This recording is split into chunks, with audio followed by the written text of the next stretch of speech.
అందరికీ నమస్కారం. ఈ వీడియోలో సింహరాశి వారికి ఈ సంవత్సరం రాశి ఫలాలు ఏ విధంగా ఉంటాయో తెలుసుకుందాం. మొదటిగా సింహరాశికి అధిపతి రవి అవుతాడు, అనగా సూర్యుడు. సింహరాశి వారికి ఈ సంవత్సరం 4 గ్రహాల కదలిక కొంచెం అనుకూలత, కొంచెం వ్యతిరేకతను కూడా ఇస్తున్నాయి. తద్వారా మిశ్రమైన ఫలితాలు ఉంటాయి. సింహరాశి వారికి మార్చి 29 అనగా ఉగాది ముందు రోజు శని యొక్క కదలిక కుంభరాశి నుంచి మీనరాశిలోకి వెళ్తుంది.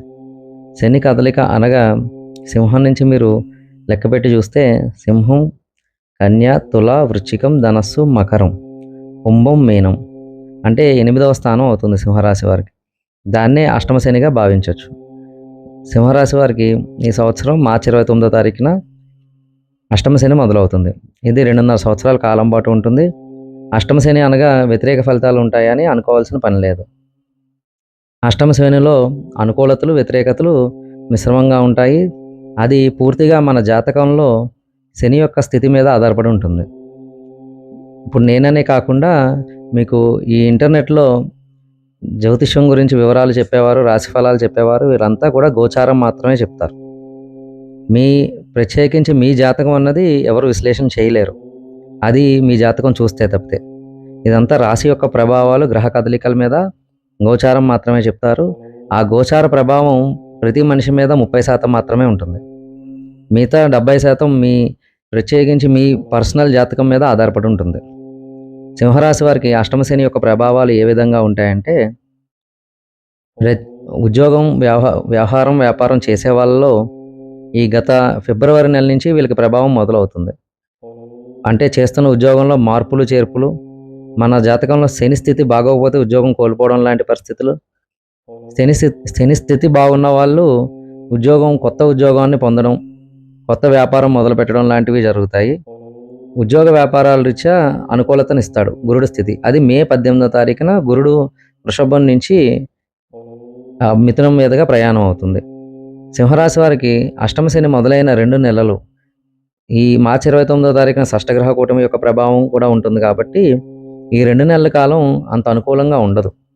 ఈ 2 నెలల కాలం కొంచెం వ్యతిరేక ఫలితాలు రావడం, ఉద్యోగం కోల్పోయిన వాళ్ళు ఉద్యోగ ప్రయత్నాలు చేసినా సరే అందకపోవడం, వ్యాపారంలో నష్టాలు వచ్చిన వాళ్ళు లాభం కోసం ప్రయత్నించి మరింత కొంచెం కష్టసాధ్యం అవ్వడం లాంటి పరిస్థితులు ఏర్పడతాయి. ఈ 2 నెలలు మినహా మార్చి 18 దాటిన తర్వాత గురుడు యొక్క స్థితి మారినప్పుడు వీళ్ళకి అనుకూలత అన్నది మారుతుంది.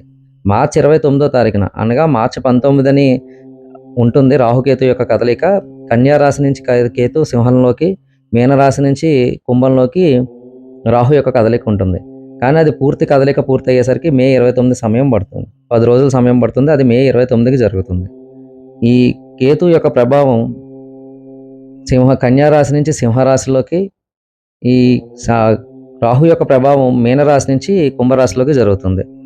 తద్వారా కొత్తగా పెళ్ళైన వాళ్ళు, లేదంటే పెళ్ళై సంవత్సర కాలం పూర్తి అవ్వని వాళ్ళు ఎవరైనా ఉంటే వాళ్ళ విషయంలో కొంచెం మనస్పర్ధలు లాంటివి రావడానికి అవకాశం ఉంటుంది. దాని నివారణార్థం అమ్మవారి ఆరాధన చేసుకోవడం వల్ల ఈ సప్తమ రాహు యొక్క ప్రభావం తగ్గుతుంది. ఇంకొకటి, ఈ సింహరాశి వారికి ఈ అష్టమ శని యొక్క కాలంలో సడన్ గెయిన్స్ చూస్తారు. అంటే ఊహించిన ప్రదేశం నుంచి, ఊహించిన వ్యక్తుల దగ్గర నుంచి లాభం అన్నది కలుగుతుంది. ఆ విధంగానే లాభాన్ని పొందుతారు. ఈ అష్టమ శని సమయంలో మీ జాతకం యొక్క ప్రభావం ఏమాత్రం బాగోకపోయినా ఎటువంటి వ్యాపార నిమిత్తం, ఎటువంటి ఇన్వెస్ట్మెంట్ నిమిత్తం ఎక్కడా కూడా మీ సంపాదన పెట్టద్దు. రెండవది, దీంతోపాటు ఉద్యోగంలో మార్పులు, చేర్పులు జరగడానికి అవకాశం ఎక్కువగా ఉంది. ఆ విషయంలో ఆచితూచి అడుగేయాల్సిన పరిస్థితులు కనబడుతున్నాయి. అవతల వచ్చిన మీకు అవకాశం అది కరెక్ట్ నిజమా కాదా అన్నది 1-4 సార్లు పరిశీలించుకుని ఆ ఉద్యోగ నిమిత్తం వెళ్ళండి.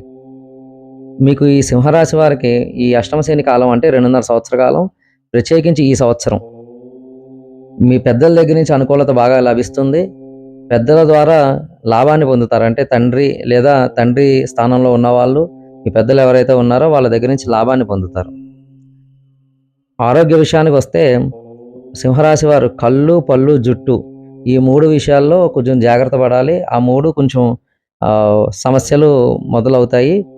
దాని నివారణార్థం ఎక్కువగా అమ్మవారికి తెల్లని తీపి పదార్థం అనగా పాయసం గానీ, పరమాన్నం గానీ ప్రసాద రూపాన్ని ఇంట్లో పెట్టడమో, లేకపోతే దేవాలయంలో తీసుకెళ్ళి ఇవ్వడం లాంటి కార్యక్రమం చేయడం వల్ల ఈ అనారోగ్యం కాస్మెటాలజీ రిలేటెడ్ హెల్త్ ఇష్యూస్ అన్నవి రాకుండా ఉంటాయి. వృద్ధి చెందకుండా ఉంటాయి. ఇంకొకటి ఈ అష్టమ శని యొక్క ప్రభావం, దశమ గురుడు యొక్క ప్రభావం, లగ్నాత్ కేతు, సప్తమ రాహు యొక్క ప్రభావంతో వీళ్ళకి తోబుట్టువుల దగ్గర నుంచి లాభం కలగడానికి అవకాశం ఎక్కువగా కనిపిస్తుంది.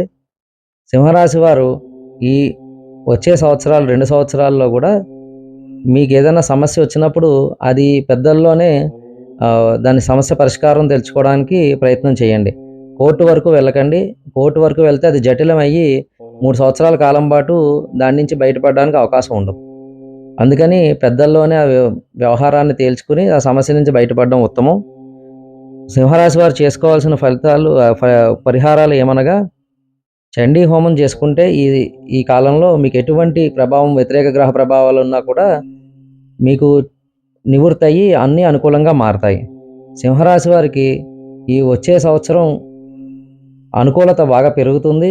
సింహం, కన్య, తుల, వృశ్చికం, ధనస్సు, మకరం, కుంభం, మీనం, మేషం, వృషభం, మిథునం అంటే లాభస్థానంలో గురుడు వస్తున్నాడు. లాభస్థానం అంటే దశమ స్థానం నుంచి లాభస్థానం మీదుగా గురుడు వస్తున్నాడు. ఈ లాభస్థానంలో ఉన్న గురుడు చాలా మటుకు శని కలిగించే నష్టాన్ని నివృత్తి చేసేస్తాడు. తద్వారా సింహరాశి వారు ఎటువంటి విషయంలోని భయపడాల్సిన పని లేదు.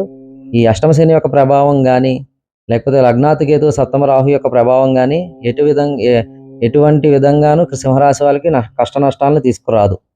మీరు భయపడాల్సిన పని లేదు. అమ్మవారి ఆరాధన చేసుకోండి, అమ్మవారిని నమ్ముకోండి, మీకు అన్ని శుభ ఫలితాలు కనిపిస్తాయి. ఒక్క 2 నెలలు వ్యవధి మటుకు ఏప్రిల్, మే నెల మటుకు కొంచెం అప్రమత్తంగా ఉండడం ముఖ్యం.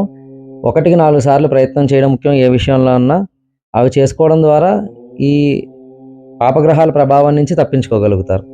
ఇంకొకటి, శనివారం రోజు నియమనిష్టలు పాటించడం సింహరాశి వారికి చాలా ముఖ్యం. ప్రత్యేకించి సూర్యాస్తమయం వరకు ఉపవాసం ఉంటే గనక చాలా మంచి ఫలితాలు కనిపిస్తాయి. ఉపవాసం ఉండలేని వారు పండ్లు ఏదన్నా తిని ఉపవాసం ఉండడం వల్ల దాని యొక్క ఫలితాన్ని పూర్తిగా పొందగలుగుతారు. దాంతోపాటు శనీశ్వరుడికి ప్రత్యేకించి శనివారం రోజు శివాభిషేకం, శనీశ్వరుడికి తైలాభిషేకం తప్పనిసరిగా ఈ సంవత్సరకాలం అంతా చేసుకుంటే చాలా మంచిది. దాంతోపాటు బుధవారం రోజు వినాయకుడికి ఏదన్నా ఇంట్లో కుడుములు లాంటివి చేపించి వినాయకుడికి ప్రసాదంగా పెట్టడం కానీ, అది కుదరని పక్షంలో కనీసం దర్భని వినాయకుడి పాదాల చెంత పెట్టడం కానీ చేయడం ద్వారా అత్యంత అనుకూలమైన పరిస్థితులు సింహరాశి వారు పొందుతారు. సింహరాశి వారు గత 2 నెలల కాలంలో ఉద్యోగంలో సమస్యలు వచ్చిన వాళ్ళు, ఉద్యోగం కోల్పోయిన వాళ్ళు వాళ్ళ యొక్క జాతకంలో శని స్థితిని చూసుకుని దాని నిమిత్తం పరిహారాలు చేసుకుంటే అత్యంత సమీపంలోనే ఉన్నతమైన ఉద్యోగం లభించడానికి అవకాశం బలంగా సూచిస్తుంది. ఈ శని యొక్క ప్రభావం వాళ్ళకి గోచార రీత్యా పడుతుంది కాబట్టి వాళ్ళ జాతకంలో శని స్థితిగతి కూడా చూసుకుని దాని నిమిత్తం పరిహారాలు ఆ విధంగా చేసుకుంటే అత్యంత అనుకూలమైన ఫలితాలని సింహరాశి వారు పొందుతారు. దీని నిమిత్తం ఎటువంటి సందేహాలున్నా కింద ఇచ్చిన నెంబర్ని సంప్రదించవచ్చు. మన రాశిదర్శిని ఛానల్ని సబ్స్క్రైబ్ చేసుకోండి. అందరికీ నమస్కారం.